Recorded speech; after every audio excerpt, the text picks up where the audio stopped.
Olá meus amigos, sejam muito bem-vindos ao meu podcast Vida Sem Limites com Luís Alves e a mais um episódio do Santos da Casa. Não fazem milagres.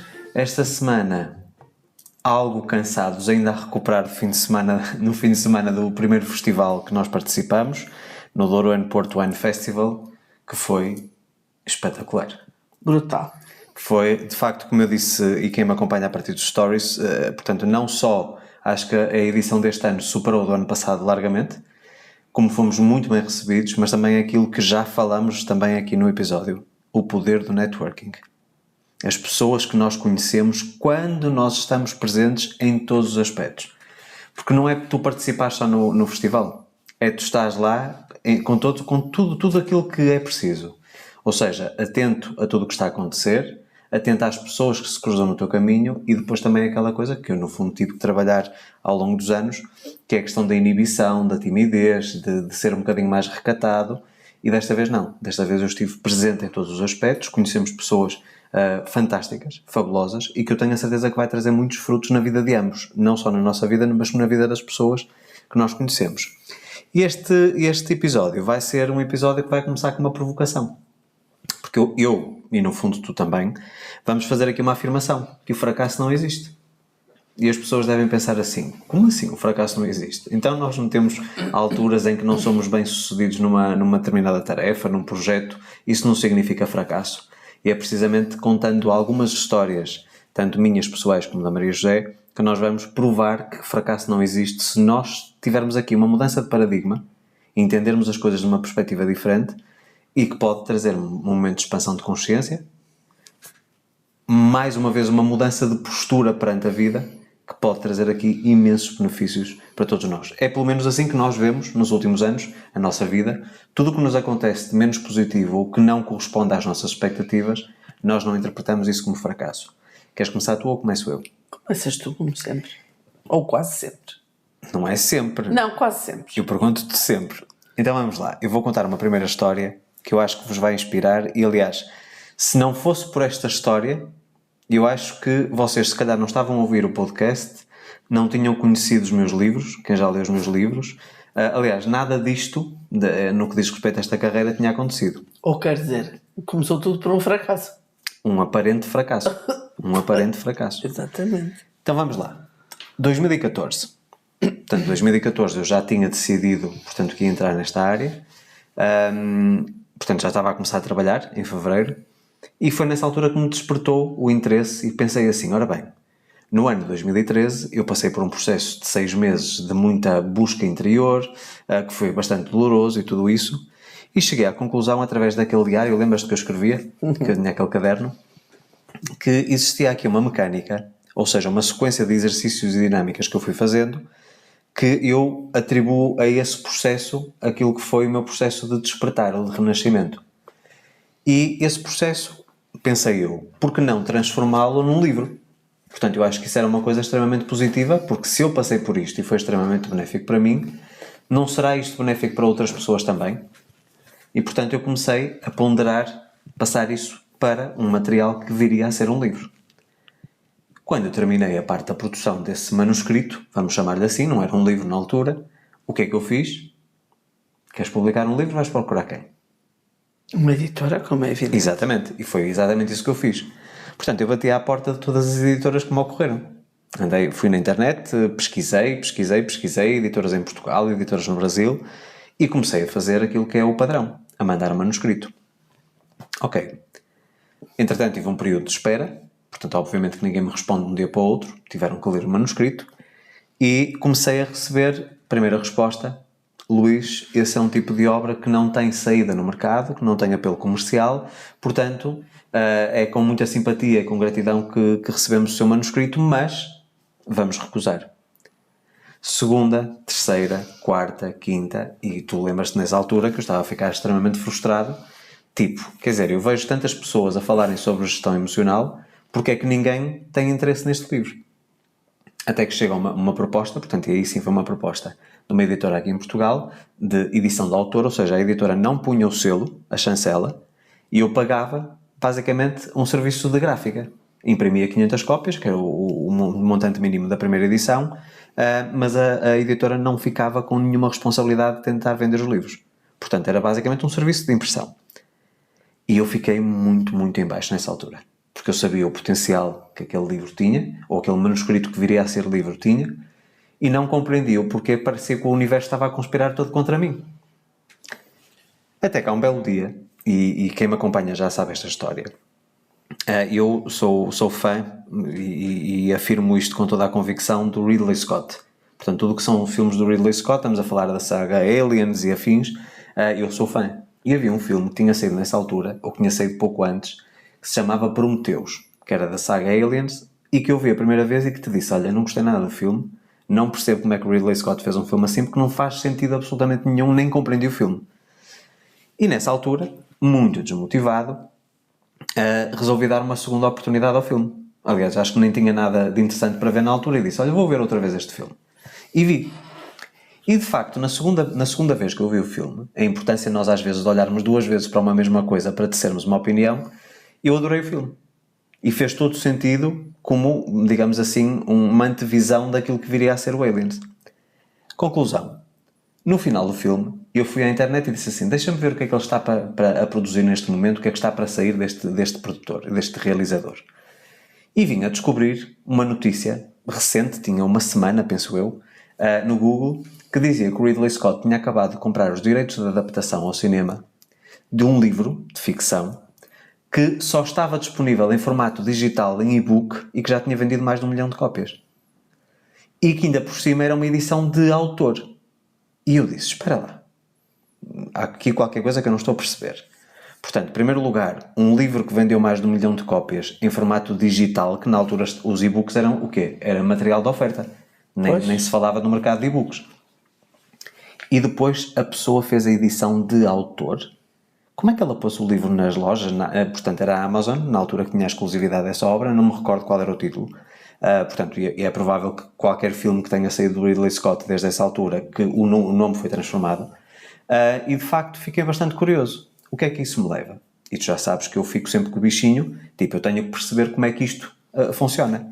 Então fui atrás de um caminho de pesquisa exaustiva, a perceber, em primeiro lugar, como é que eu consegui editar um e-book de uma forma profissional e, em segundo lugar, como é que eu conseguiria pôr esse e-book à venda nas lojas sem precisar de editora. Porque na minha ideia, nessa altura, eu só acreditava que uma editora é que me abria esses caminhos. E venho a descobrir a edição de autor digital. Portanto, passando estes anos todos, já lá vão 13 livros publicados e, mais uma vez, eu poderia ter encarado essas respostas desfavoráveis das editoras como um fracasso. Quer dizer, eu preparei aqui um manuscrito, tive ali meses a trabalhar aquela obra e não ia a lado nenhum. E, entretanto, eu consigo descobrir esse caminho, mudo a minha perspectiva e percebo. Se eu não acredito em coincidências e que nada acontece por acaso, então foi necessário que eu tivesse levado com essas portas fechadas no meu caminho, logo no início da carreira enquanto autor, para que eu descobrisse que havia um caminho que eu próprio podia percorrer. O que é que acontece? Eu descubro como ter o Ser Feliz é Possível editado, depois foi o Como Melhorar a Sua Comunicação... Não, foi o Ser Feliz é Possível, depois penso que foi o Penso Positivo, a Matriz do Sucesso e depois, eventualmente, vem o Sem Limites. E o Sem Limites é que desperta tudo. Mas, mais uma vez, se eu tivesse encarado isto como um fracasso, eu não teria sequer estado aberto a procurar aqui o porquê das coisas. E como eu resolvi encarar isso não como um fracasso, embora estivesse extremamente desmotivado, como um fracasso, entrei num caminho de busca que me levou para uma solução para o meu problema. Solução essa que depois, curiosamente, algumas das editoras que me fecharam a porta na obra inicial, e eu continuo a dizer que o Ser Feliz é Possível é um livro muito, muito importante e que tenho muito carinho por essa obra, porque representa o meu próprio processo. E curiosamente, eu já disse isto inúmeras vezes, embora as pessoas me reconheçam pelo autor do Sem Limites, e que teve realmente vendas muito expressivas, o Ser Feliz é Possível continua a ser o ponto de entrada para qualquer processo de transformação. E, portanto, mais tarde, essas editoras que me tinham dito não temos interesse, isso não vende, não tem apelo comercial, foram aquelas que me vieram bater à porta a perguntar se eu tinha interesse em editar com elas. E aí eu estava numa posição privilegiada de dizer não. Eu consegui construir a minha carreira, a minha jornada sozinho, sem o vosso apoio. Não é agora que eu tenho sucesso que vocês querem vir ganhar à minha custa. Literalmente isso. Portanto, eu pensei sempre dessa forma. E uma das coisas que na altura havia como algo de sensação de incompleto era eu não poder editar em formato impresso. Até que mais tarde vem a Amazon fazer uma proposta, mantendo a edição de autor, portanto com todos os direitos sem precisar de editora, em que vem abrir esse caminho, e eu hoje tenho os meus livros todos impressos, portanto com distribuição mundial. Portanto, para mim é um enorme privilégio. Portanto, moral da história desta lição: aquilo que era aparentemente um fracasso, apenas me veio trazer aqui um caminho para que eu encontrasse uma solução para um problema, certo? E que me veio trazer aquilo que era a aprendizagem, a sabedoria.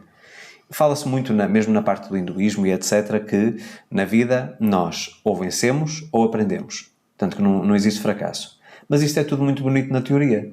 Mas agora nós temos aqui a evidência na prática de que se nós mudarmos o paradigma e se pensarmos que realmente nada que acontece na nossa vida é um fracasso, que pode ser uma oportunidade de aprendermos uma grande lição, então fica aqui este primeiro testemunho desta primeira história, que foi valiosíssima e que realmente me traz aqui a evidência de que se nós soubermos olhar para as coisas que nos acontecem menos positivas, com outra perspectiva, com outro olhar, que nós podemos ter aqui algo extraordinário à nossa espera. Maria José, passo-te a palavra. Que situação é que tu tiveste no teu passado que aparentemente era negativa? Sim, eu estou a perceber, eu sei. Estou aqui a pensar,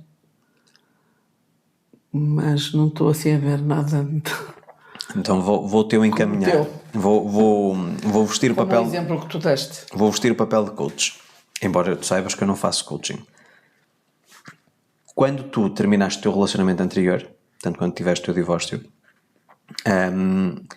como é que tu vislumbravas a parte funcional da tua vida? Ou seja, como é que tu ias ter rendimentos ao fim do mês, como é que tu ias conseguir manter-te, etc. Tu viste algo, portanto não vias obviamente o que estava para vir, mas nessa altura tu achavas tipo, este casamento foi um fracasso. Sim. Então desenvolve a partir daí, porque tens aí o perfeito exemplo de que se não tivesses passado pelo que passaste, se não tivesse terminado, trazido desconforto, se calhar eu não tinha aparecido. Entendeste? Tu hoje, se observares o teu passado e o teu relacionamento anterior, que não, obviamente que não foi a bom porto, não foi bem sucedido, caso contrário, não teria terminado, se calhar não tinhas vivido tudo o que viveste até hoje comigo. E que temos para viver pela frente. Pois. Como é que tu interpretas isso? Esse suposto fracasso?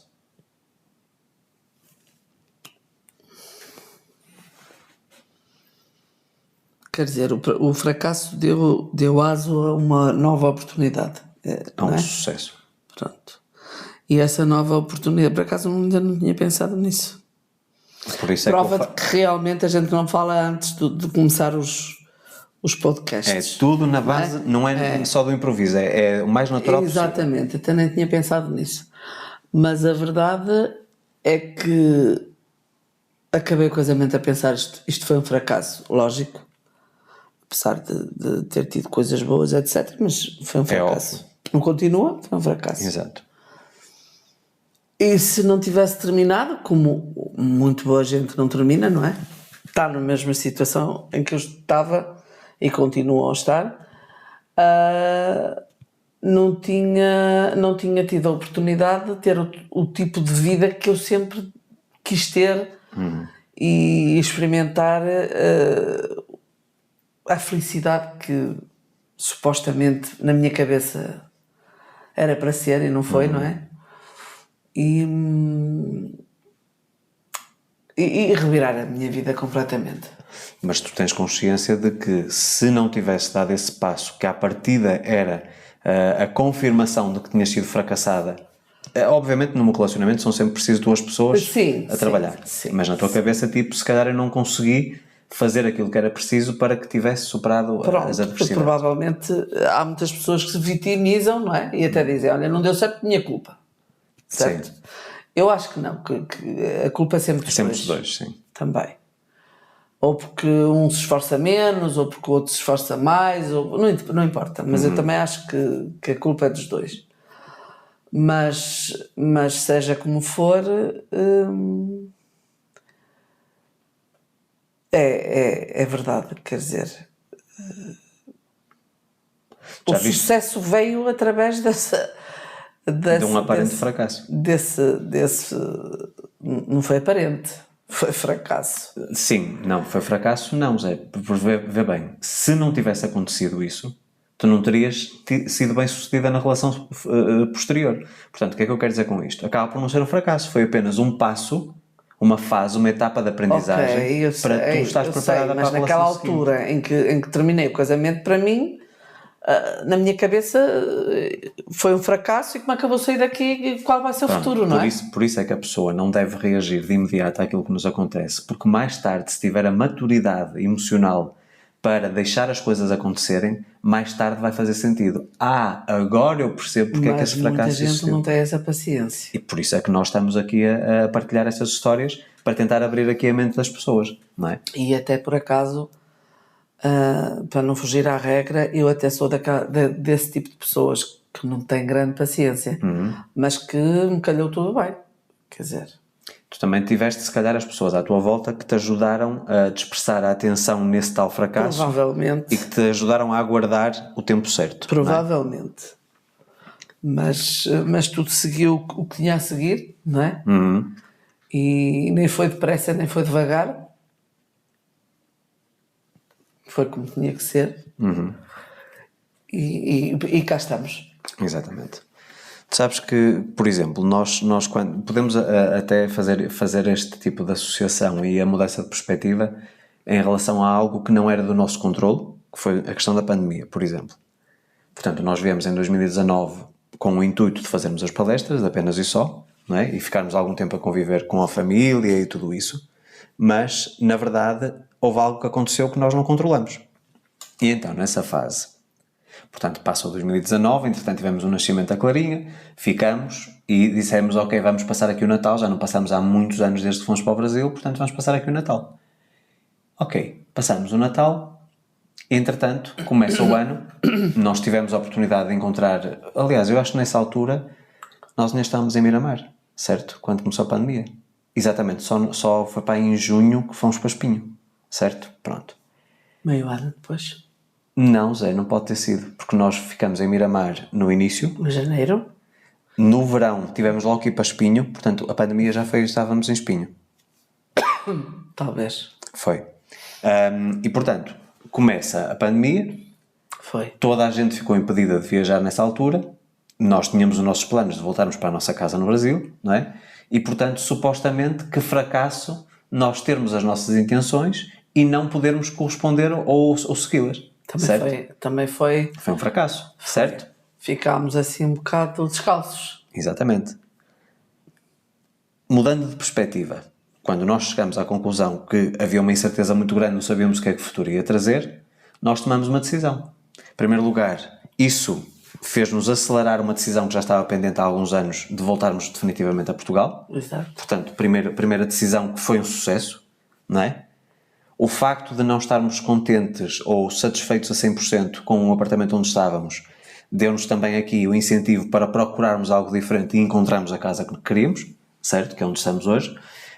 Portanto, tudo isso, se nós formos encarar a pandemia como um fracasso na nossa vida porque nos impediu de fazer aquilo que queríamos, mesmo as palestras ficaram congeladas, nós queríamos em 2021, penso eu, voltar às palestras, portanto ficou tudo em stand-by, mas nós conseguimos mudar aqui a polaridade dessa situação e reverter isso numa coisa benéfica para nós, ou seja, que nos trouxe sucesso em várias áreas. Outro exemplo, eu não quero manipular o episódio, mas outro exemplo. Quando na altura eu comecei a produzir cursos online, portanto eu estava numa plataforma chamada Udemy, portanto é uma multinacional enorme, uma empresa com um potencial enorme, mas sentia-me extremamente restrito, primeiro porque eu não podia entrar em contacto com os meus alunos com a frequência que eu gostaria, mesmo para tirar dúvidas e etc, era tudo muito restrito. E a empresa, portanto, limitava-me bastante, embora os rendimentos até fossem bastante interessantes, portanto a divisão de lucros com a plataforma era muito favorável para os instrutores, só que eu não me sentia satisfeito, sentia-me limitado, mais uma vez, aquela questão de estar a ser, de alguma forma, bloqueado de fazer aquilo que eu queria porque a plataforma não permitia isso. Eu compreendo a perspectiva da empresa. É um marketplace de curso online. Portanto, eles não têm preferência por um instrutor A, B, C ou D. Eles querem é ter volume de vendas. E nessa altura eu senti-me frustrado. Tipo, o que é que eu posso fazer? Eu tenho limitações em vários sentidos. E o que é que isso me traz? A oportunidade para fazer uma coisa também que eu já andava para fazer há muito tempo, mas que tinha um bloqueio. Que era eu ter a minha própria plataforma. Tu sabes que eu sempre tive muita dificuldade em delegar tarefas a outros. Eu sou, vamos dizer assim, perfeccionista, portanto sou muito detalhista naquilo que faço. E, portanto tenho muita dificuldade em encontrar pessoas que tenham esse mesmo nível de detalhe, porque, no fundo, se formos a ver, a marca Luís Alves é que está envolvida em tudo. Não é uma empresa que eu trabalho para a empresa. Portanto, para o bem e para o mal, o meu nome está sempre no topo ou na linha da frente. E hoje eu considero que este projeto, que foi um projeto bastante desafiador, tu sabes os meses de trabalho que foi necessário estar com o Pedro, hoje é um projeto bem sucedido. Eu tenho total autonomia na minha plataforma, na produção de cursos, etc. E também na comunicação com a minha audiência, que é uma coisa que me falhava muito. Estás a perceber? Pronto. Eu estava há bocado a sugerir-te tu falares precisamente sobre uma crise criativa que tu tiveste quando chegamos ao Brasil, portanto, depois das obras terminadas, depois de tudo já estabilizado. Portanto, eu comecei a trabalhar, na altura, penso que era na área do têxtil, portanto, na área da moda. Depois comecei rapidamente a entrar na parte imobiliária e tu estavas numa altura tipo, ok, eu quero produzir alguma coisa, mas não sei o quê. Durante as obras. Mas eu fui durante as obras. Durante as obras, Durante exatamente. as obras. Tu estavas em casa a tomar conta do pessoal. Mas já dava aulas nessa altura e fazia consultoria. Sim, mas pronto. Mas estavas mais até por E casa. estava com a estilo também. E depois eu informei-me, até foi a mulher do empreiteiro. Do empreiteiro, que me sugeriu lá uma academia de artes e que... Pois, porque ela também fazia algumas coisas. Ela também fazia umas coisas. E ela também ia lá ela ia lá uma vez por semana. E depois eu passei a ir... Se não era todos os dias, era quase. Eu acho que até era... Acho que era todos os dias, todos os segunda dias, a sexta. Que eu saía de madrugada e vinha... Que era o Mauro, não era? Era, o professor Mauro. Pronto, e depois a minha criatividade, eu cheguei lá, encontrei aquilo muito rudimentar, coisas muito engraçadas, mas rudimentar. A parte da pintura era um bocadinho rudimentar, à base de mandalas e não sei o quê. Não tinha assim nada muito moderno, muito... Que te cativasse. Pronto, e depois eu e o Mauro começámos a desenvolver umas coisas muito engraçadas, mais modernas, etc. Colagens nas telas, etc. Até que depois, entretanto, tu fazias anos também. Pois, exato. Portanto, isto começou tudo em março. Portanto, nós compramos a casa, penso eu que foi em março. E começámos as obras que supostamente eram para 6 meses. Pois, supostamente. Exatamente. E devemos ter começado para aí maio, abril. Talvez. Porque foi logo. Foi logo. Foi logo. E de maneira que... Portanto, esse tempo todo até setembro, eu queria andar ocupado, porque aqui também era muito homem ali na casa, deita abaixo e tal. Sim, nós ficámos com uma suíte para nós, operacional, e o resto foi devagar. Pronto. Devagarinho. Devagaríssimo. Pronto.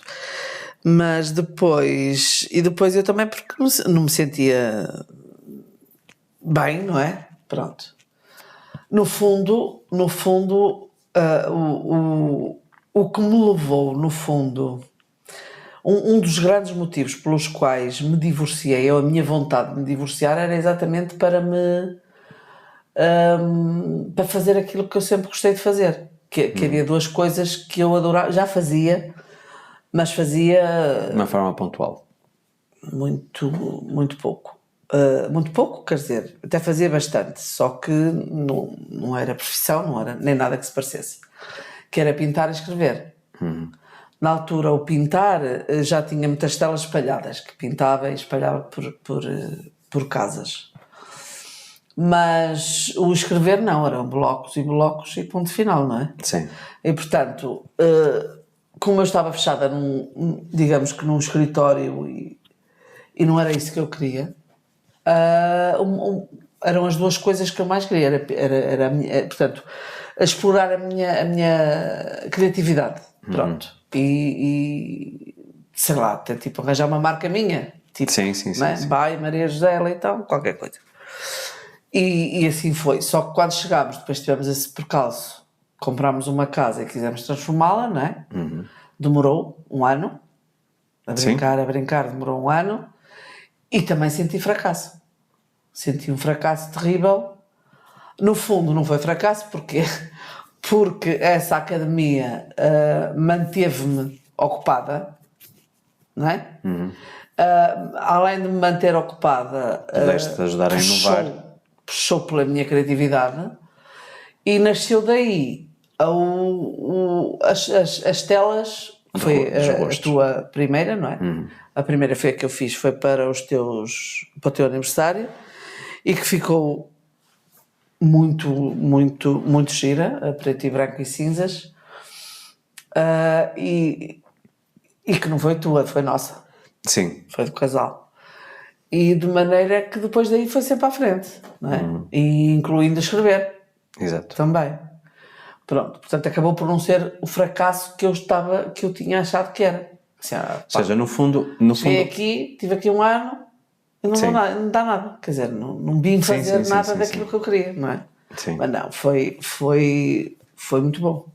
Eu acho que no fundo não apelidaria isso de fracasso, mas sim de frustração. Em primeiro lugar, o atraso nas obras, porque foi uma frustração enorme. Foi. Até porque nós, quando fomos, eu acho que nós nunca falamos sobre isto. Uma das nossas intenções, portanto, comprámos aquela casa, especificamente aquela casa, que era aquela que nós queríamos, era fazer tipo turismo de habitação.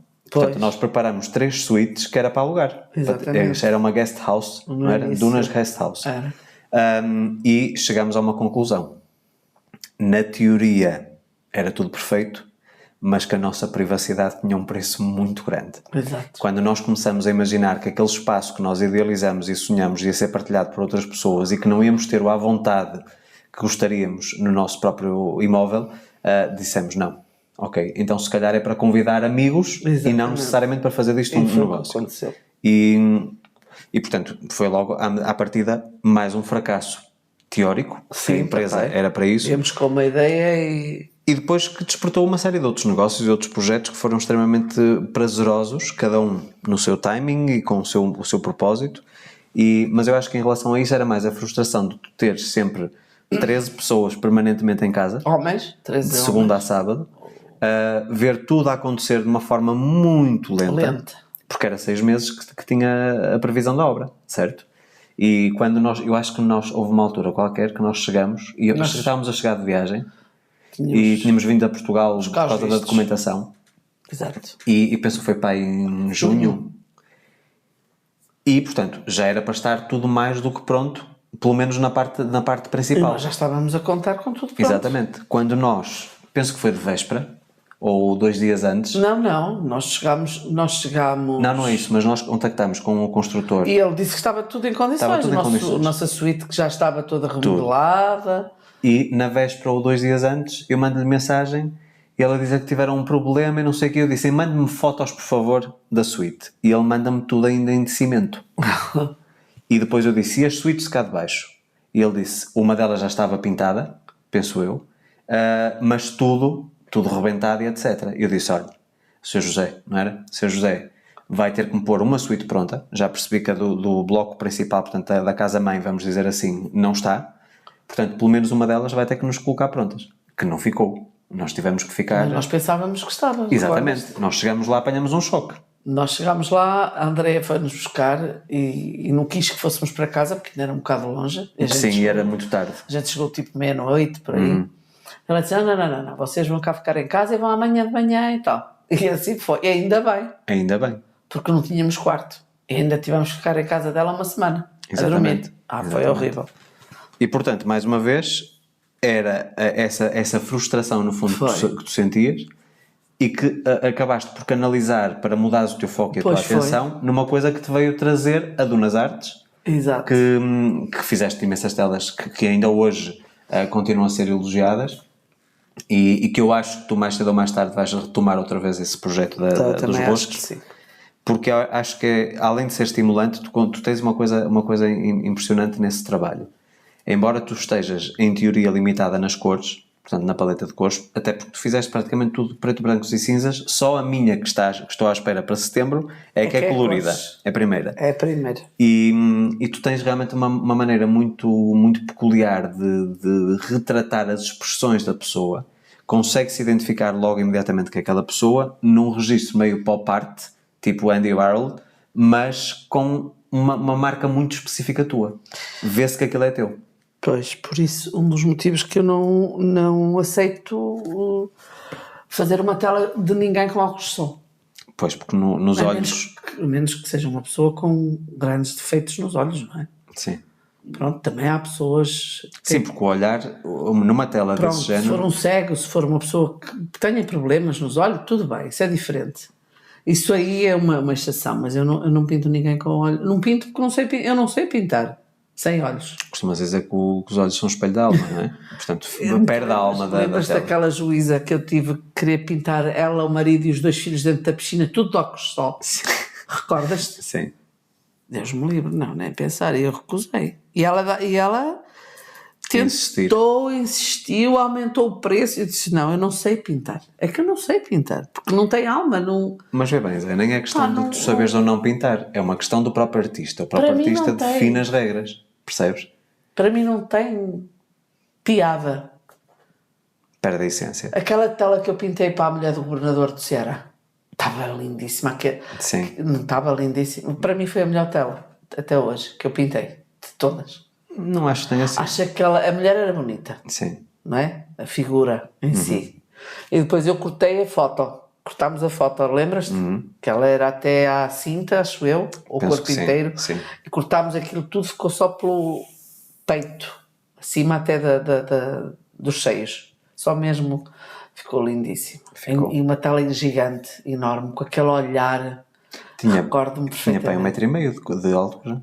Sim.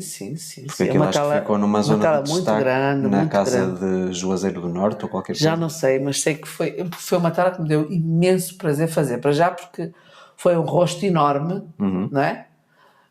Mais do que outra coisa, foi o rosto. E não sei, calhou-me bem aqueles olhos, aquele olhar, a moça era gira. Sim, ficou com uma expressão interessante. Adorei. Portanto, para mim tem que ter a expressão no olhar, porque se não tiver, não dá. Eu, num sentido crítico, enquanto observador e aliando-me ao facto de que sou teu marido, posso-te dizer que aquelas que eu mais gostei, já estás a ver onde é que eu quero chegar, porque foi um conjunto, foi as da Madonna. Essa série eram 3 telas, penso eu. São 3 telas. Sim, estão mas pintadas e uma está por pintar, mas tenciona terminá-la. Mas quero dizer... Estão lá, no Brasil ainda. O conjunto... Sim. Acho que conseguiste ali uma coisa diferente, porque normalmente era rostos, certo? A Madonna tiveste um que era praticamente o corpo inteiro. Ainda não pintei esse. Não? Não. Mas tens um que é meio corpo, pelo menos. Também é pelo peito. E aquela está com o cabelo... Uma só a cara, a outra é pelo peito e a outra é até ao joelho. Então qual é aquela que tem o cabelo ondulado? Que ela está assim... Tem renda, sim. sabes? Sim. Até ao peito. Até ao peito? Pronto, mas é já... uma blusa de renda. Mas já sai fora da proporção que tu normalmente... bocadinho, sai um bocadinho. Eu adorei Mas essa, eu estou essas mortinha telas. por pintar a de preto. A completa. Aquela que ela está ao alto. Que é até ao joelho, acho. Até ao joelho, é uma mais estreita e alta. E, portanto, nesse aspecto acho que tu também conseguiste realmente aqui mudar a perspectiva com que estavas a observar a nossa vida nessa altura e transformar numa coisa produtiva que te trouxe, inclusive, um projeto que dura até hoje. Exato. Portanto, eu acho que isso é isto tudo para chegarmos aqui a um consenso. Eu acho que tudo aquilo que nos acontece na vida, mesmo, por exemplo, vou-te dar um exemplo muito prático. Tudo aquilo que eu precisei de aprender ao longo do tempo, nesta carreira já, parte de produção de conteúdo, edição de vídeo, tudo. Parte técnica. A parte técnica e operacional, que ninguém vê, vamos dizer assim. Tudo veio decorrente de um suposto fracasso. Eu quero fazer isto e não sei como fazer. Portanto, eu sentir-me-ia fracassado em cada um desses momentos. Exato. No entanto, eu percebendo que isso era um bloqueio, que era um limite que eu tinha à minha frente, veio-me trazer aqui a possibilidade de eu aprender sobre essa arte ou sobre essa área técnica que me veio a trazer a autonomia. Portanto, todos esses supostos fracassos me vieram a ser sucessos no futuro, porque hoje, qualquer parte do meu negócio, qualquer que seja, eu domino qualquer uma das áreas.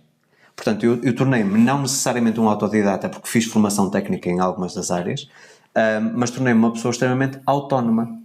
Hoje, muitas das coisas que eu sei fazer já delego, portanto já é o Pedro que faz, por uma questão de tempo. Portanto, eu não tenho capacidade, nem tenho uma agenda que me permita fazer tudo. E mais tarde, e aumentando também a equipe, eu também sei o que pedir porque sei fazer. Sabes que havia uma coisa curiosa que me acontecia muito na altura da moda. Como tu deves calcular, há muitas costureiras que não gostam dos estilistas porque dizem, pronto, lá vêm eles com estes desenhos, isto no papel é tudo muito bonito, mas depois na prática não é possível fazer. E eu sempre fui uma pessoa que, portanto, tu sabes que eu não tirei só o curso de estilismo, tirei estilismo, controle de qualidade, modelação, confecção, portanto, tudo aquilo que estava inerente à profissão de estilista, embora eu não executasse.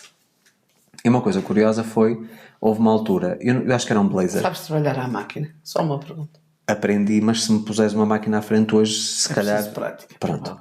Mas sei todos os pontos e tudo isso. Portanto, isso fez parte do curso de costura. Que tive 19. Portanto, acho que na altura que sabia costurar. Mas, à conclusão, houve uma altura, eu penso que foi um blazer, se não estou em erro, ou um vestido na altura da passagem de ano, em que eu faço o desenho, a modelista, que era muito inspirada tipo em Valentino e etc, portanto gostava daqueles moldes muito bem assente no corpo, muito elegante, muito chique. Chegamos à parte da produção, à costureira de amostras, portanto que era a pessoa que fazia os testes, as peças piloto, não é? E a senhora simplesmente me disse, isto não é possível. Portanto, mais uma vez, quando nós pedimos alguma coisa, temos de ter muita segurança naquilo que estamos a pedir. E eu disse, dona, não me recordo o nome da senhora, não é possível? Não é possível, olha aqui esta costura, esta linha e não sei o quê, e mesmo a dona Clotilde, não era a modelista, dizia, é possível, tem que fazer assim, mas ela não sabia se exprimir. Portanto, ela sabia na cabeça dela que aquilo era possível, já tinha visto aquilo feito noutras circunstâncias, numa peça já realizada. Se calhar a costureira não tinha o know-how, portanto o conhecimento necessário para fazer isso. Porquê? Porque estava habituada se calhar a pregar punhos uma vida inteira. Pois, exato. E o que é que eu fiz? Pedi para a senhora se levantar da máquina, sentei-me à máquina e comecei a costurar. E mostrei-lhe, por A mais B, que era possível. A senhora ficou a olhar para mim, muito surpresa, porque na carreira dela nenhum estilista se tinha sentado à máquina a fazer a peça, e eu fiz a peça de início ao fim. Portanto, havia lá alguns detalhes que eu não tinha grande experiência, não é? Portanto, eu aprendi, mas depois não tive a experiência. E ela disse, isso eu sei fazer, isso eu sei fazer. Olha, ensinou-me aqui uma coisa que eu nunca tinha aprendido. Estás a ver? Portanto, o que é que mais uma vez, olha, um fracasso, que a costureira dizia-me não é possível, e eu sabia na minha cabeça que aquela peça ia ficar lindíssima. Mais uma vez, não me recordo se era um blazer, se era um vestido. E eu depois, ensinando, criou a oportunidade, depois a marca começou a utilizar esse modelo muitas vezes no futuro, mesmo em outros anos, de outras coleções. Portanto, mais um fracasso que foi transformado numa oportunidade que trouxe sucesso, certo? E eu, se não estou em erro, é capaz de ter sido um blazer, porque foi uma peça muito vendida. Teve um volume de vendas ao longo do tempo muito, muito elevado. Portanto, foi uma oportunidade de sucesso para a empresa. Percebes? Pronto, portanto, eu acho que mais um exemplo que realmente que acaba por ilustrar muito bem este princípio. Mas vê bem, Zé, o que é que acontece com a maior parte das pessoas? Façam um fracasso.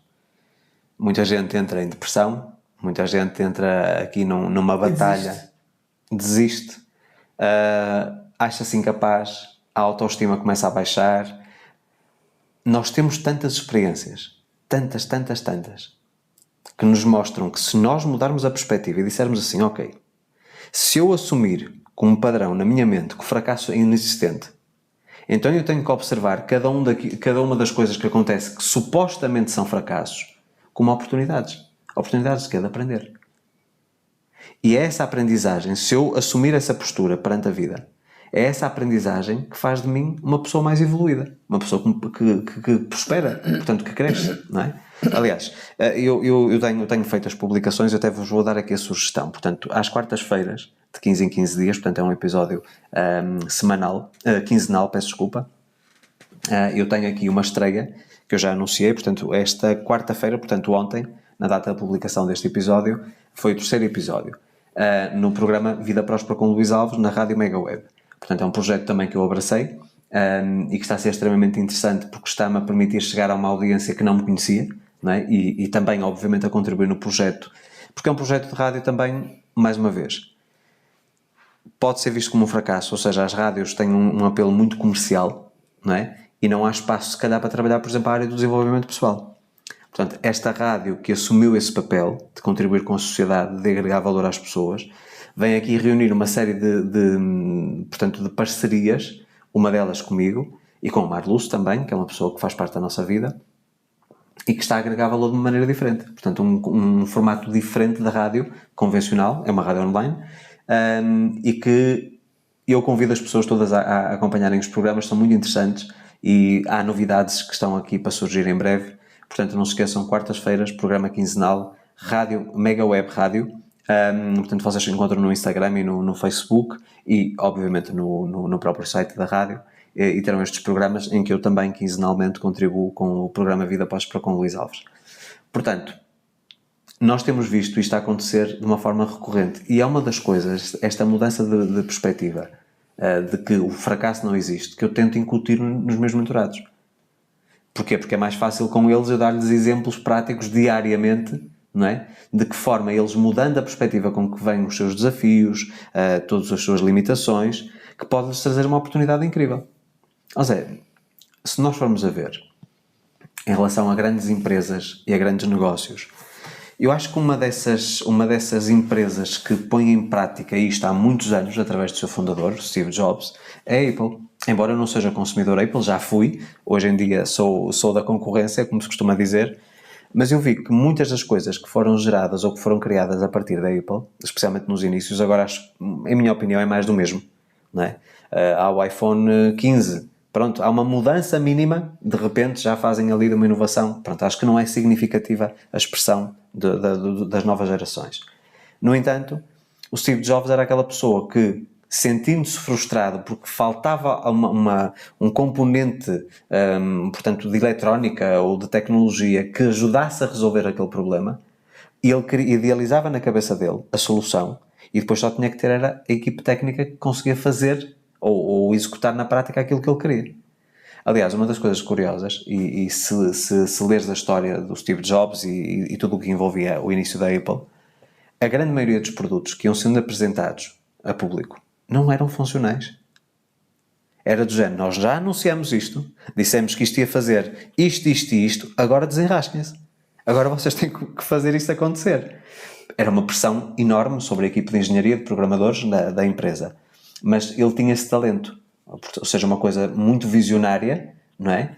E que, no fundo, era mais uma destas expressões. Não existe fracasso. Existe, sim, aqui uma oportunidade de nós construirmos algo novo e que vem transformar o mercado. E a Apple, não vamos mentir, na questão dos telefones inteligentes, nos smartphones, foi quem abriu aqui o espaço para que tudo aquilo que é normal e corriqueiro nos nossos dias, que seja hoje uma coisa muito, muito banal. Estás a perceber? Vamos pensar noutra coisa em relação a ti. Eu acho que tu, por exemplo, na questão a pintura é uma dessas flagrantes. Mas se nós formos a pensar também nesta questão do fracasso, uma coisa muito simples e que tem a ver com as carteiras, que não começou com carteiras. Tu estavas a sentir extremamente frustrada, ou seja, fracassada, porque querias encontrar um tapete de um formato muito específico, com um tamanho muito específico. Cores. E não encontravas. Correste, eu não sei quantas lojas é que tu foste, mas tu andavas alucinada com isso. Foi. Obcecada por isso. E precisamente porque, portanto, podes dizer assim, é um fracasso. Porque eu quero uma coisa, já idealizei na minha cabeça, mas não encontro nenhum sítio que tenha isso. E, portanto, isso era um fracasso na tua cabeça. E o que é que aconteceu nessa altura? Aconteceu que, de repente, fui a uma loja e olhei para uma prateleira e vi as cores que queria. Para aquilo que eu queria. E disse, agora, o que é que eu faço com isto? Mas viste isso em linhas. Em linhas. Em fios, Em pois. linhas. Em linhas. E eu disse 3 ou 4 tons das cores que eu queria. E disse, papá, mas o tapete era mesmo isto que eu queria. E agora? O que é que eu faço com isto? Ok, vamos ver. E depois comprei as linhas e comprei uma agulha. Sem saberes para o que é que Nada. tinhas. Sem saber nada. Eu disse, e agora vou para casa e agora vou-me pôr a inventar. Vamos ver o que vai sair daqui. Ora bem, esse dito cujo que foi um tapete foi feito e desfeito, eu não vou mentir. Eu nem vou comentar porque era eu que ajudava a enrolar as linhas. Mais de umas 40, 50 vezes. Foi aí que eu também te disse, quando tu dizias que não eras persistente Exatamente. e que não eras focada, que eu te disse que estavas errada. Porque aí tu foste. E eu fui até à perfeição. Exatamente. E a perfeição demorou meses. Meses. Mas não desisti. E eu sabia que era capaz. Porquê? Tu agora dizes-me assim, mas como é que se tu nem sabias o que querias, não é? Como é que tu sabias que eras capaz se tu nem sabias bem aquilo que querias? Porque eu visualizei aquilo que queria. Tudo o que tu consegues visualizar na cabeça consegues executar. Podes Exatamente. ainda não ter o conhecimento. Eu vi aquilo que queria, portanto, eu não sabia era como chegar lá. Exatamente. Mas eu sabia que era possível, porque se eu estava a ver a coisa, não é? Eu, para mim, aquilo era possível. E tanto era que foi. E está aprovado, está ali à vista de toda a gente. Foi por aí que começaram as carteiras. E que veio trazer também um cesto de roupa, a fazer conjunto, na mesma cor. Isso foi o tapete e o cesto grande de roupa também, com os mesmos tons, etc. E depois foi o resto. E como é que Depois surge? compraram-se mais agulhas, compraram-se mais fios. Não, tu montaste uma fábrica aqui, porque Exato. é só linhas, Não, aliás, mas primeiro era. foi devagarinho. Primeiro foi muito soft, foi muito Fizeste- sutil, tu nem conta deste. Fizeste bandejas, fizeste cestinhos para maquiagem. Fiz muitas coisas, até tu tens um, é Sim. bonitinho, preto e branco, não tens? Dos meus produtos de higiene. Pronto, também e foi. ainda vendi uns conjuntos muito giros com como é que se chama? Não é cesto? Uma bandeja? Uma bandeja grande, depois com os cestinhos lá dentro, lembras-te, em sim. preto e branco? Sim, Muito eram uns giro kits. esse, por acaso. Que eram uns kits que eu fazia, muito engraçados, e pronto, e vendi. Até que um dia qualquer eu vejo, num sítio qualquer, uma carteira, em crochê. Ou foi a minha desgraça, entre aspas. Foi uma oportunidade. Pois, mas a partir daí depois não deu para parar mais e era material atrás de material e eram agulhas, eu tenho mais de 50 agulhas e depois os acessórios, não é? Sim, porque tu quando começas é até ao fim, é um Os extremo. forros, depois esta não fica bem forrada, aquela fica bem... Pronto. Foste aprimorando. E depois os fios, porque depois aqueles fios do tapete e não sei o que já não me serviam, porque fui melhorando, fui subindo o escalão, não é? Até chegar ao ponto de querer fazer uma carteira em Swarovski. Para 1.000 e tal euros, não é? Uma amostra de carteira para 1.000 e tal Sim. euros. Portanto, estás a ver? E depois aí parou. E agora? Por acaso já fiz mais, mas não foi de pedras. Pedras realmente não dá sem ser por encomenda porque, pá, não dá. É muito trabalhoso. Não dá.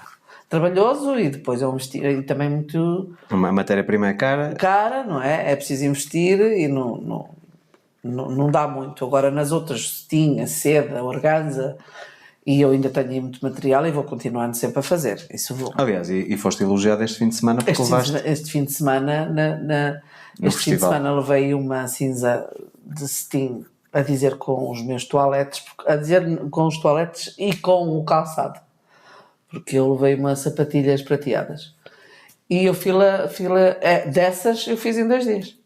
É? Fiz a carteira num dia e no outro dia fiz franjas, porque foram 100 e tal franjas que eu tive que cortar. 170 e tal franjas que eu tive que cortar. Que demora, não é? Óbvio. Se não fosse isso, eu numa tarde fazia uma carteira. Pois. Maravilhosa, que eu adoro. Pronto. Que no início tu não demoravas uma tarde. No início se calhar demoravas 4 dias. Não, não é? no início, não, evidentemente. Lá está. Até... É uma oportunidade de tu aprimorares uma técnica, não é? Pois, Que depois te permite ser mais exato, eficaz. Depois há pontos diferentes, depois há aquela doença que eu recordo-me perfeitamente que eu tive dias que eu não ouvia nem comia, até me esquecia de comer, esquecia-me de tudo, à procura de pontos, fazia, desmanchava. Lembras-te? Sim. E tu também levavas por tabela, quando te sentavas no sofá a ver um filme, eu dava-te o novelo para a mão. E começava a enrolar. Aí começavas a enrolar porque o faz e desfaz, na verdade é que faz com que seja perfeito, não vale a pena. Estás a ver? E já falamos sobre isto em relação a outro episódio de uma temática diferente. Em relação a tudo, isto fica como lição para ti, em relação a tudo na tua vida, qualquer coisa que tu queiras fazer, qualquer coisa que tu queiras executar, é só te lembrares dessa Maria José que surge nos momentos em que te sentes motivada. Ou seja, mais uma vez, voltamos aqui a falar do princípio da motivação. O que é motivação? Aquilo que motiva a minha ação. Ou seja, aquilo que me motiva a fazer alguma coisa. Não é? Se tu tiveres a motivação correta, como tinhas com as carteiras, e ainda continuas a ter, tu consegues tudo na vida. Eu acho que isso aplica a todas as pessoas. Se a pessoa tiver a motivação certa, ela pode fazer e desfazer 50 vezes a coisa. Ok, certo? concordo contigo, mas então se não tem a motivação certa e não faz e desfaz 50 ou 100 vezes, se forem preciso, se forem precisas essas vezes, faz e desfaz a mesma coisa para conseguir aquilo que quer, é porque não está na coisa certa. Não necessariamente, Zé. Ela se calhar ainda não encontrou foi a motivação certa. Não é questão do alinhamento, é questão da motivação Porque certa. comigo passa-se um bocado isso. Pronto. Sabes onde eu quero chegar, não é? Sei, e eu estou a falar obviamente por isso. Pois. Mas pergunta-te assim, para tu encontrares a motivação certa, como já aconteceu até inclusive com familiares que tiveram a motivação certa e que foram em frente com isso que tu estás a falar, eu pergunto-te assim, quando nós nos queremos sentir motivados, nós temos aqui dois estímulos muito, muito importantes. Temos a questão do medo, portanto o medo de alguma coisa correr mal, então temos mesmo que fazer aquilo, porque senão vamos passar por um tormento, não é? Portanto, a questão do medo ou a questão da excitação. Tipo, como é que eu vou ser ou como é que vai ser a minha vida quando eu conseguir fazer aquilo? Eu trabalho melhor assim. Pronto. Trabalho muito bem assim. Então pensa comigo. Para tu encontrares a motivação certa, inclusive até para transformar o fracasso em sucesso e perceber que o fracasso é apenas uma oportunidade de aprendermos, tu tens de pensar sempre na questão do preço a pagar. Em tudo na vida que tu faças ou que não faças, tu pagas um preço. Ok? Então tu tens o preço pela inação, pela inércia, pela estagnação. Se eu não fizer nada, certo? O preço que eu vou pagar é manter-me onde estou. Eu não saio desta vida. Certo? Mas se eu pensar assim, ok, já que eu pago um preço, mesmo não fazendo nada, isso já é pagar um preço. Se eu escolher pagar um preço diferente, que vida é que eu terei se eu for em frente com este projeto e o tal fazer e desfazer 50 vezes? Ou seja, manter a consistência, a persistência, o foco e a disciplina. E começas-te a transportar da mesma forma como tu conseguiste visualizar o tapete na tua cabeça e sabias que era possível e não desististe até conseguir executar aquilo que tu ainda não sabias fazer. Ok? Então eu digo-te exatamente a mesma coisa em relação a outras áreas da tua vida. Ou seja, se tu conseguires vislumbrar o cenário da vida onde tu já estás naquele ponto que tu queres chegar e começares a acreditar nisso vivamente, mesmo que não saibas como é que fazes para lá chegar, tu começas a fazer tentativas.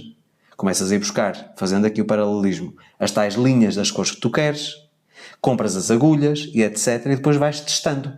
O que é que funciona, o que é que não funciona, é tentativa e erro. Portanto, a melhor forma de tu teres a motivação certa para avançares na tua vida em qualquer projeto é tu teres esta equação do preço a pagar.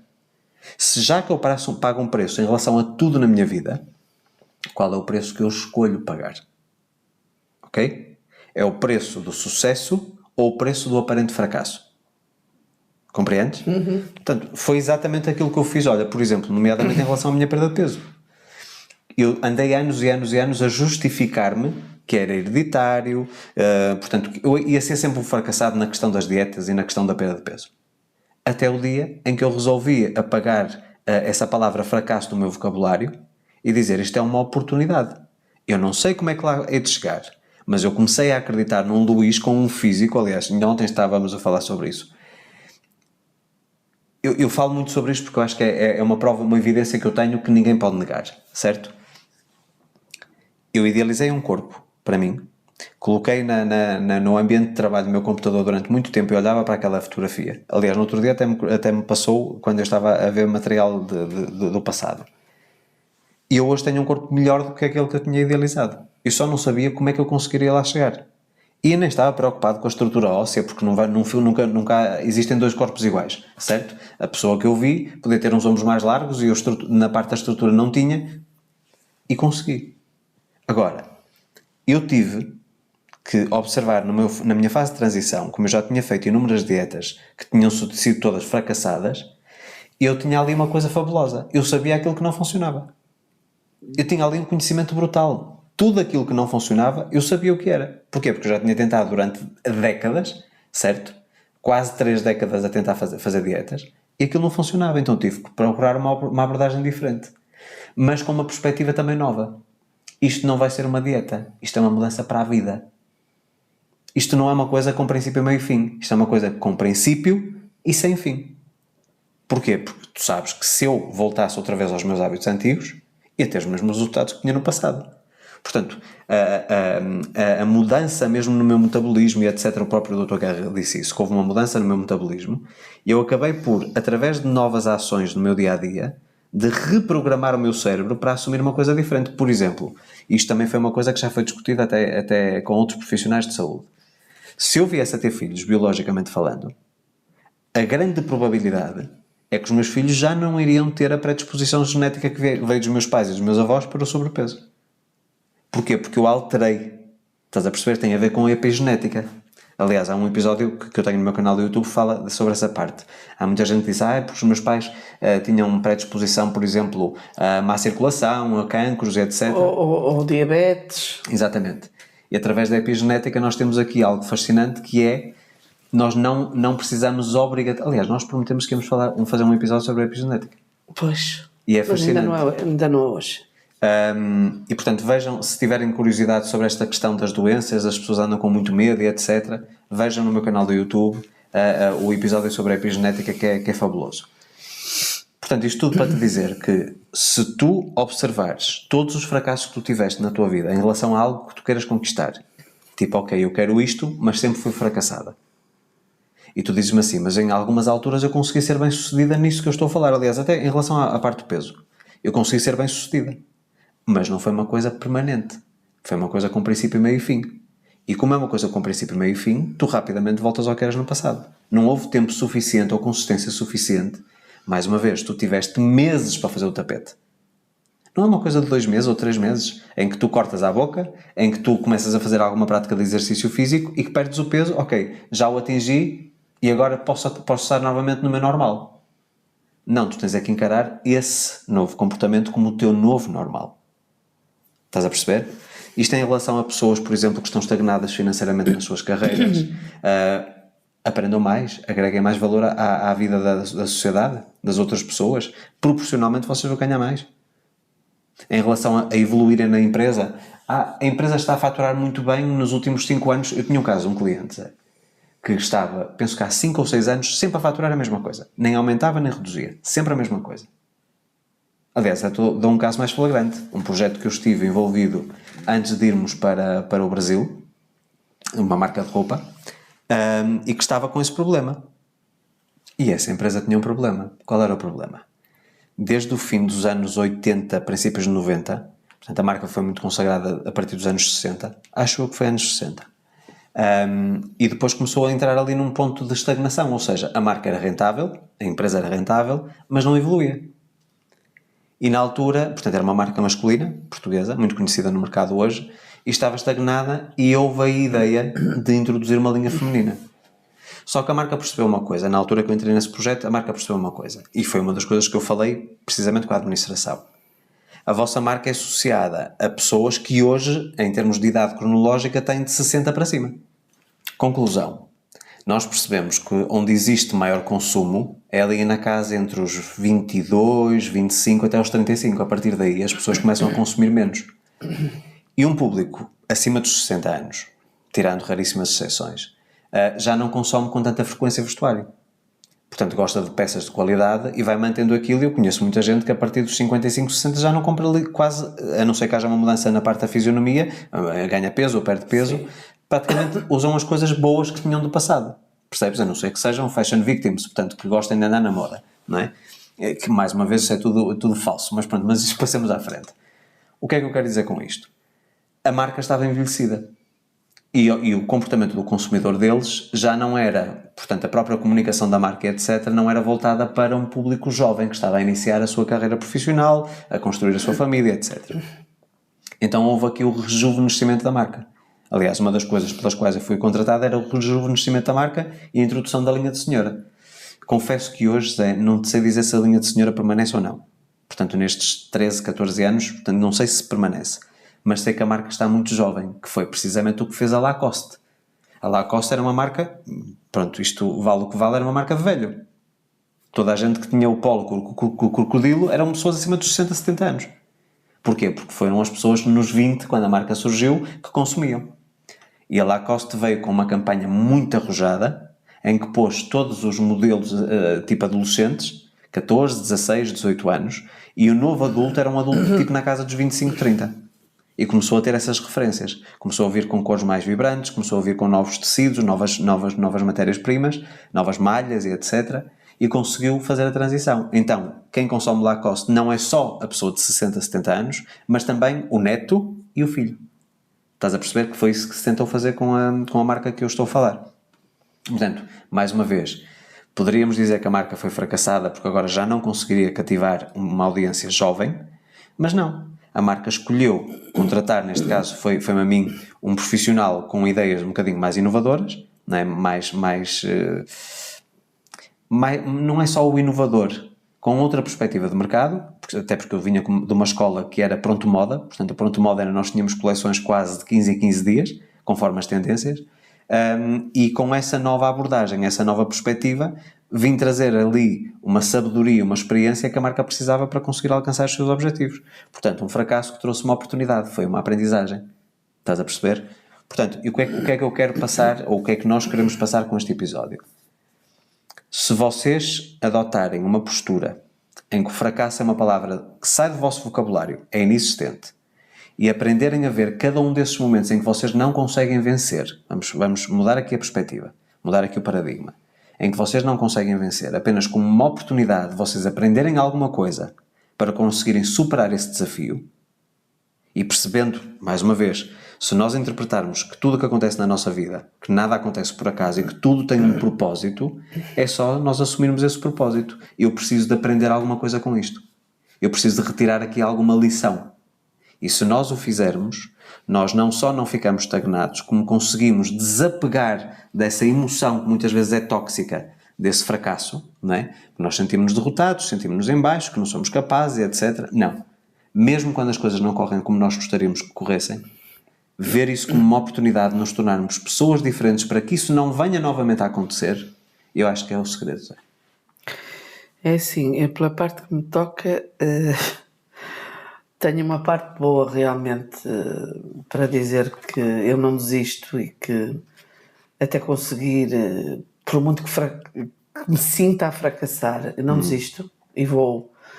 E muito dificilmente eu desisto, mas depois tenho uma outra parte de mim em determinadas coisas e até importantes para mim na minha vida que não consigo terminar, não consigo levar a cabo, não consigo terminar e não consigo,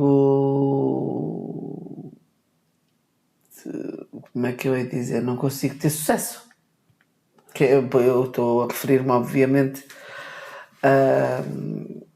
a sentir-me bem com o meu peso, não é? Pronto, não consigo.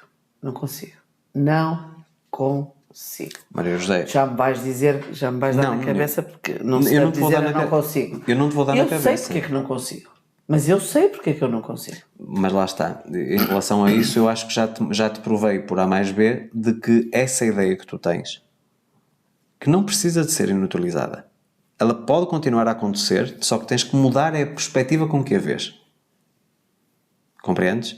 Vê bem uma coisa, tu dizeres que consegues ou que não consegues, tu estás certa das duas formas. Se tu acreditas que não consegues, posso-te garantir que tu não consegues. Pois não, eu sei. Mas se tu disseres, ainda que eu não tenha conseguido até hoje, que foi o Luís até 2017, eu até hoje ainda não consegui, não quer dizer que eu não venha a conseguir, porque eu já consegui tantos impossíveis na minha vida, portanto isto é mais um. Se aplica a 90% da minha vida, e a esse 10%, que era uma coisa que me afetava bastante, eu olhava para o espelho e tu sabes perfeitamente que eu tive muitas vezes este diálogo interno que se calhar tu até viste eu a falar em voz alta em frente ao espelho. A pessoa que eu sou por dentro não é quem está em frente ao espelho. Há uma desarmonia. Então, eu tenho que criar essa harmonia. Quando tu começares a vislumbrar-te como é que vai ser a tua mobilidade, como é que vai ser o teu bem-estar, a tua agilidade, o poderes ir a uma loja, por exemplo, no teu caso até pode ser um estímulo positivo, ires a uma loja e vestires um 36 ou um 38 e dizes assim, ok, eu sinto-me bem, estou equilibrada, não tenho vergonha, não tenho que esconder nada, não tenho que usar nenhum acessório para reduzir volumes, etc. Quando tu tiveres essa liberdade, porque é uma questão de liberdade, Zé. Quando tu te imaginares aí e ficares numa vibração tão elevada, tão positiva, é inevitável que tu comeces a fazer as coisas que sabes que vão ser desconfortáveis até te adaptares. Porque sabes aquele princípio que se costuma dizer, primeiro estranha-se, depois entranha-se? Tu hoje vês que aquilo que me foi muito desconfortável no início, sobretudo a parte do exercício físico, foi muito desafiador para mim, não me apetecia, tinha que me forçar e estava ali, não sei o quê, mas chegava ao fim do treino e dizia assim, ainda bem que eu tive este desconforto, porque agora sinto-me maravilhosamente bem. Ainda não estava nada daquilo que eu queria, não é? E tu hoje sabes que é exatamente no sentido oposto. Quando eu não treino, tu sabes que eu fico sempre de mau humor. É uma coisa que enquadrou-se de tal forma na minha rotina que eu sei que é um preço. Mas nem sempre, obviamente, eu tenho vontade de treinar. Há dias que estou extremamente cansado e não me apetece treinar. Mas eu sei que o benefício que eu vou ter por treinar, que é tão grande, porque olho para o espelho e vejo o resultado imediato. É uma coisa que tu tens de convencer a ti mesmo. Eu não te posso fazer isso por ti, porque tu tens o estímulo todos os dias, que eu treino ao teu lado todos os dias. Portanto, não é por aí. Tu só tens é que ver que o preço que tens pagado nestes últimos anos, ou que tens pagado ao longo da tua vida, que se calhar é um preço alto demais. E que pagarias um preço muito inferior se começasses a adotar um tipo de rotina diferente no que diz respeito à tua saúde. Porque não é por uma questão só de forma física, Zé. É por uma questão de saúde. E eu já te disse várias vezes... Mas eu sou uma pessoa saudável, Luís. Mas és uma pessoa saudável que não tem a mobilidade que gostaria. Quer dizer, não vou levar a andar a subir montanhas. Saúde, o sobrepeso não é saúde. Tu podes não ter nada nas análises, certo? Mas o sobrepeso não é saúde, Zé. Não. É perigoso. Tudo bem. Certo? Eu digo-te o seguinte. Se tu assumires essa nova postura, e eu peço a vossa ajuda para incentivá-la aqui nos comentários em relação a isso. Se tu tiveres isso como um foco, pensa só no seguinte, e é talvez uma das coisas pelas quais eu tento empurrar ou relembrar-te que isso é uma coisa muito relevante, é a questão da longevidade. Tu tens mais 20 anos que eu, quero que cá estejas muitos anos. Percebes? Pois. E eu estou a trabalhar a minha longevidade o máximo que eu posso. O tipo de alimento que eu tenho, a suplementação que eu faço, o tipo de práticas que eu tenho todos os dias, é para aumentar a minha longevidade. Portanto, se eu estou a trabalhar para reverter o relógio e tu não estás a fazer o mesmo, havendo este déficit de 20 anos entre nós, eu quero viver muitos anos contigo e ter muitas experiências ao teu lado, Zé. Portanto, só tens que ver se queres também isso. Se queres ver os teus bisnetos, por exemplo, claro. Percebes? Portanto, está quero sempre... ver os filhos da minha Clarinha. Está sempre à distância de uma decisão, Zé. Pois, eu sei disso. Eu tenho perfeita consciência disso, não é? Quer dizer... Então vamos transformar. Falámos nisso múltiplas vezes. Mas não é falar, é em atitudes. E tenho consciência disso, mas daí até fazer. Aliás, às vezes até começo para fazer e vou e faço, mas depois desisto. Tu tens que fazer isto não é pelos outros, tens de fazer por ti, Zé. É a única forma. Mas eu também não faço isso pelos outros. Aliás, eu não faço nada pelos outros. É em termos de mudanças tuas. Sim, não faço por ninguém, nem por ti, nem por ninguém. Faço o que tiver que fazer é por mim. Pronto. É porque estou mal, é porque me sinto mal. Por exemplo, suponhamos que vou a uma consulta e que me diz a senhora está diabética, ou a senhora tem um colesterol altíssimo, ou tem uma tensão arterial alta, ou tem que tomar um problema de coração. Eu sou obrigada a tomar providências. Não é? Obviamente que olha, então imagina. Portanto, então vê na tua cabeça, Zé, na tua mente, vê como se alguém te tivesse alertado para problemas iminentes de saúde. É evidente que tinha que tomar uma atitude e tinha que dizer, não pode ser, eu quero viver mais, portanto, vamos lá, vamos trabalhar isto. Então eu vou-te agora dar aqui um exemplo em relação àquilo que eu estava a falar anteriormente. A motivação, aquilo que motiva a tua ação. Então, se for preciso, eu falo com um cliente, digo para telefonar e dizer, olha, atenção que tu tens que mudar. Se é isso que motiva a tua ação... Falas com um médico, amigo. É o que eu te estou a dizer. Se é aquilo que te motiva a ação, é teres aqui um cenário negro que eu acho extremamente desfavorável, que não faz sentido nenhum. Não, claro. Portanto, só tens que imaginar... Eu só posso pensar nisso de uma forma de prevenção. Pronto. Mas mesmo que tu imagines na tua cabeça uma coisa que é irreal, que alguém te disse isto, tipo, algum médico disse-me isto, imagina que sonhaste com isso. Sim. Percebes? E dizes assim, ok, agora compete-me a mim ter uma atitude. Zé, há tantas coisas que nós idealizamos que ainda não existem, então idealiza uma coisa que não existiu para te motivar a fazer uma coisa que não consegues. Certo? Certo. Zé, utiliza é assim, independentemente daquilo que te estimula, pá, arranja aí a tua ferramenta O para meu conseguires... problema é comer, como é que é de dizer? Comer coisas a mais para aquilo que gasto, para as calorias que gasto. Eu já te disse, certo? E não é comer em quantidades, também não é doces, mas é comer e não gastar. Alimentos caloricamente densos. O teu problema está aí. E tem a ver com o dispêndio energético. Pronto, só está aí. Ou seja, eu podia comer aquilo que gosto. Exatamente. Se fosse correr a manhã toda. Exatamente. Lá está. É um preço que pagas por poderes fazer aquilo que queres. Para atingir o seu objetivo. Zé, tu sabes que eu neste momento, tu sabes que eu como volumes grandes de comida. Certo?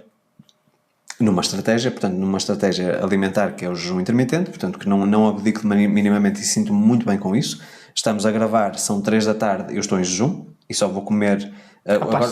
Agora estou a fazer 2 refeições, portanto, às 6 e 9, mais ou menos. Portanto, 2. A primeira muito suave, sei lá, para 400 calorias no máximo, e a segunda é que é o banquete, que é o jantar. Portanto, mas isto tudo para te dizer que eu, por exemplo, se eu neste momento quisesse comer um balde de gelado todos os dias, ou de sorvete para quem está a ouvir a partir do Brasil, eu podia fazê-lo. A única coisa que eu tinha consciência é que no dia seguinte eu pagava um preço. Tinha que fazer 3 horas de caminhada. Estás a perceber? Portanto, eu tenho muito bem noção desse equilíbrio. Já fazes as contas, não é? Não queres comer... Por exemplo, hoje eu raramente como hidratos de carbono, a não ser através dos legumes ou das leguminosas. Portanto, mas o arroz, batata e massa não como. Só ao domingo. E mesmo pão, só ao domingo. Mas eu sei que preciso desses hidratos de carbono ao domingo. Porquê? Porque os meus treinos mais pesados são segunda, terça e quarta. O meu corpo vai ter glicogénio nos músculos durante esses 3 dias. Portanto, eu mantenho de segunda até sexta, pelo menos, e sábado pode haver ali uma variação. Mas eu sei, já controlo muito bem isso. Mas como é que isto surgiu? Foi tentativa e erro nestes anos todos. Estás a perceber? Agora, mais uma vez, aquilo que funciona para mim pode não funcionar para ti, Zé. Não existem 2 pessoas iguais. Tu tens que encontrar aquilo que funciona para ti, para continuares a comer as coisas que tu gostas, e eu também não me privo de comer aquilo que eu gosto. Ainda no domingo foi ali um consolo de almoço, não é? Aquela aposta e aquele cabritinho foi uma maravilha, não é? Comi a minha sobremesa favorita, que é bolo de bolacha, e como tu viste, segunda, terça e quarta, não se passa nada. Porquê? Porque eu entrei... Nunca... Sabes uma coisa que acontece muitas vezes, e os próprios nutricionistas falam disto. Não importa que tu escorregues uma vez. Apeteceu-te muito comer um presunto, um queijo da serra, qualquer coisa tipicamente a Portugal. Apeteceu-te comer isso. Não há desespero. Agora estraguei tudo. Não. Voltas a entrar na rotina. E gradualmente o teu corpo volta ao mesmo. Porque depois nós temos aqui uma coisa importantíssima, que é, por exemplo, a memória muscular, que eu pensei que era uma coisa que nem existia. Imagina, por exemplo, eu neste momento estou talvez com 12% de massa gorda. Menos do que isto, para mim já é, embora eu gostasse que do pescoço para baixo que eu conseguisse reduzir para 1 dígito, do pescoço para cima o rosto não fica bonito. Mas se eu, por exemplo, estiver agora 1 ano sem treinar, portanto o meu corpo, obviamente não sendo estimulado, eu vou perder massa magra, certo? Músculo. Mas uma vez que eu volto outra vez a retomar os meus treinos daqui a 1 ano, por exemplo, eu muito rapidamente vou à forma física que tenho hoje. Porquê? Porque o meu corpo criou aquilo chamado que é memória muscular. O meu cérebro já sabe qual é a forma padrão, certo? E vai atingi-la novamente. Portanto, isto é tu criares um novo normal para ti. É só isso, Zé.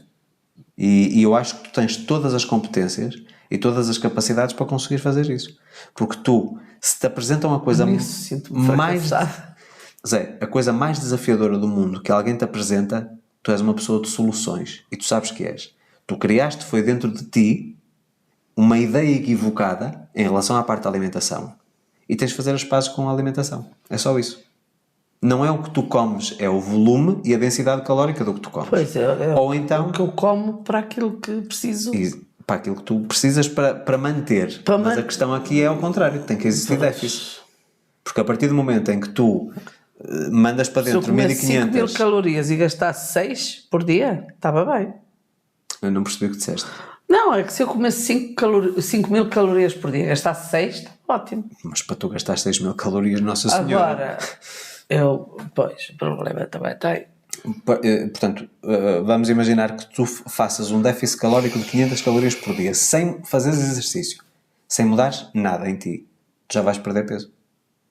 Se tu comes 1500 calorias, por isso é que eu te digo sempre, procura alimentos volumosos, mas pouco densos caloricamente falando. Ou seja, tu podes... Aliás, tu lembras-te que no início era um balde literal de salada. Foi assim que eu andei muito tempo. Eu comia muita coisa, era um volume enorme, mas na prática eram 300 calorias. Portanto, eu ficava muito satisfeito, com o estômago cheio, mas na prática não estava a ingerir quase calorias nenhumas. É óbvio que a consequência é a perda de peso. É inevitável, certo? Pronto, mas não vamos entrar por aqui porque este não é um consultório de nutricionista. Não, mas é um consultório de fracasso. E o que se está a falar aqui é de fracasso. Lá está. Na minha parte, Compete-te a ti. tem sido um fracasso total. Compete-te a ti. Tu escolheres ver esse fracasso como uma oportunidade. Agora tenho que reconhecer que é um fracasso. Mas não é fracasso se tu fizeres alguma coisa em relação a isso. E que quero realmente tornar o fracasso numa vitória como já tornei outros. Tão simples quanto isso. É só isso. Porque é o que está aqui em causa, mas Tu nada. falas desses 10%, porque realmente 90% das coisas a que te predispões a fazer, Eu sei.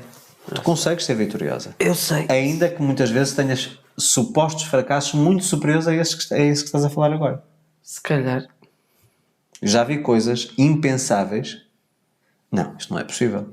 E tu vais, metes na cabeça, e também és teimosa, QB, vais e fazes, mesmo às vezes pela calada, e consegues as coisas. Está aqui.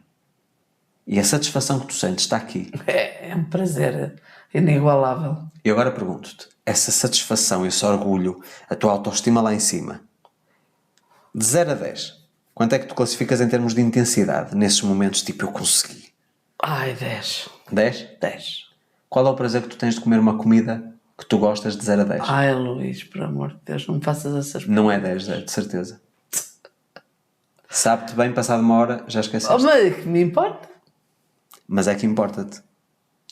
Faz esta equação e pensa no dia em que a Maria José chegar ao seu objetivo, qualquer que ele seja, não sou eu que o defino, és tu que o defines. É que não é só gostar de comer, é que eu gosto de cozinhar. Tu sabes? Zé, há muitos cozinheiros super E magos. digo-te mais, e gosto muito mais da minha comida do que qualquer outra comida no mundo. Zé, porque tens as suas preferências todas ali. Pois. Ok. E sei fazê-las.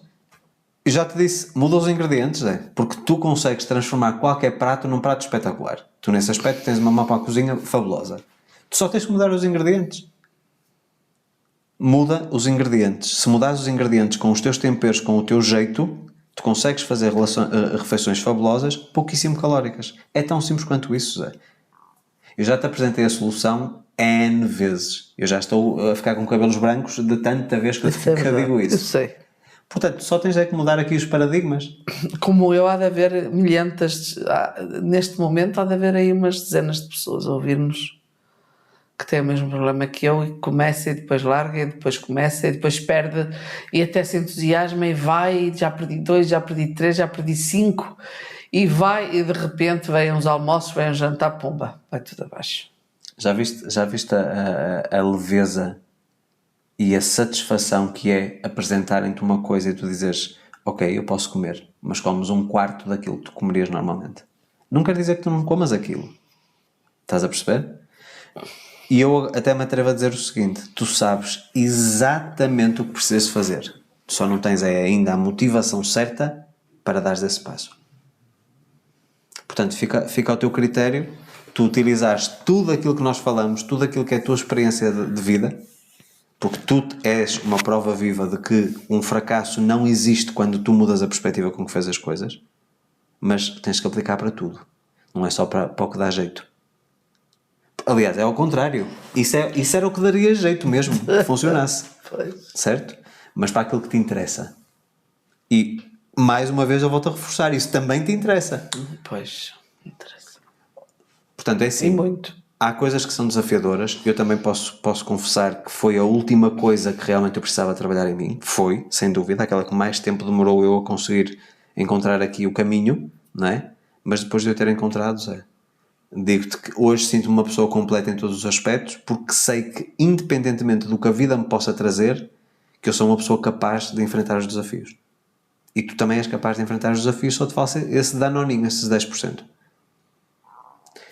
Meus amigos, acho que já falamos, acho que já conseguimos dar a perspectiva certa, 1h20 de episódio. Muitas pessoas têm dito que se ficasse ali na casa de 1 hora, era melhor do que 1h30 ou 2 horas. Portanto, hoje estamos mais ou menos, passamos pouco do limite. Portanto, voltando aqui a rematar este episódio, o fracasso não existe se nós tivermos uma mudança de paradigma, se nós virmos as coisas numa nova ótica, sobre uma nova perspectiva e, mais uma vez, se nós interpretarmos cada um dos desafios que vamos recebendo, que podem ser apelidados de fracassos, como oportunidades, a oportunidade de me tornar uma pessoa diferente, uma pessoa mais evoluída, maior do que o próprio problema, de aprender coisas novas, de ver outras perspectivas, de estar atento a coisas que eu se calhar nunca tive atento, e pensando sempre na perspectiva de que nada na nossa vida acontece por acaso e que tudo tem um motivo, então eu acredito que vocês, mudando esta perspectiva, que vocês conseguem prosperar muito mais na vossa vida. Estamos certos? Estamos de acordo, completamente. Meus amigos, volto a relembrar que estamos no mês de julho com uma promoção, o preço de lançamento para a palestra Como Realizar o Impossível, no próximo dia 28 de setembro, em Corus, no Observatório do Sobreiro da Cortiça, e estamos também com um sorteio. Portanto, todas as pessoas que fizerem a compra do seu bilhete ou bilhetes até ao final do mês de julho terão à sua disposição um sorteio de 2 cursos à sua escolha no valor de até 1.000 euros. Portanto, acho que é de aproveitar e, mais uma vez, fazendo aqui o complemento do episódio da semana passada, nós precisamos de ter a vossa confirmação o mais rápido possível, porque há muita coisa para tratar. Portanto, Exato. Não deixem para o final, não deixem para em cima da hora, mudem este paradigma também de deixar tudo para as últimas, não é? Porque homem prevenido costuma-se dizer vale por 2. Portanto, se vocês querem estar presentes comigo, com a Maria José, neste evento, onde vamos estar todos no mesmo alinhamento, garantam já o vosso acesso, convidem os vossos amigos, familiares, pessoas que vocês saibam que precisam de abrir e de expandir a mente, porque vai ser um evento muito impactante. Eu vou dar o meu melhor. Nós, neste fim de semana, no Festival do Douro, do Festival Douro Wine. and Porto Wine Festival. Douro. And Porto Wine Festival. É? É. Ok. Por acaso já tivemos assim uma confirmação de pessoas de bem longe. Sim. Que vão lá estar presentes. Lá está, é tudo uma questão de... Se as pessoas vão, como eu dei o exemplo na semana passada, se vão para o Rock in Rio ou vão ver um concerto a 300 km de distância, se é uma coisa que é um investimento nelas próprias. Exatamente. E de interação e o networking, Zé, e este fim de semana mais uma prova de que o networking é poderosíssimo. Exatamente. Portanto, pensem que quem vai estar numa palestra destas, em primeiro lugar, é alguém que vive sobre, não é necessariamente 100% sobre os meus ensinamentos, não tem nada a ver com isso, mas que está neste alinhamento, que vive sobre um alinhamento semelhante ao meu e ao de vocês que estão a ouvir este podcast, e que vamos estar todos fechados no mesmo espaço, todos no mesmo alinhamento. Exato. Então pensem bem as pessoas que vocês podem conhecer, que podem abrir portas, que podem ser importantíssimas nas vossas vidas, e eu sei que é um síndrome, digamos assim, muito comum à minha comunidade, as pessoas se sentirem solitárias. Ou seja, parece que mais ninguém pensa como elas, mais ninguém vê a vida como elas veem. Aqui vão estar pessoas que veem a vida como vocês veem. Portanto, é uma grande oportunidade de fazerem boas amizades que podem durar uma vida inteira, de fazerem relações comerciais e etc. Portanto, não deixem de garantir a vossa vaga, porque isso pode trazer aqui imensos benefícios, não só em termos de valorização da vossa pessoa, da vossa vida, mas também as pessoas que vão conhecer. E eu volto sempre a reforçar. Existem masterminds que as pessoas têm que investir 15.000 euros por mês para ter uma reunião por mês, só para ter acesso às pessoas certas. Aqui vocês vão ter as pessoas certas todas na mesma sala. E tudo a partir de 35 euros. Portanto, eu mais não posso fazer. Ok? Então, meus amigos, ficamos por aqui esta semana. A nossa imensa gratidão pela vossa audiência. Deixem sempre no YouTube e no Spotify o vosso feedback em relação aos episódios. E voltamos para a semana com mais um episódio do Santos da Casa. Não fazem milagres. Um forte abraço e uma boa semana a todos. Boa semana.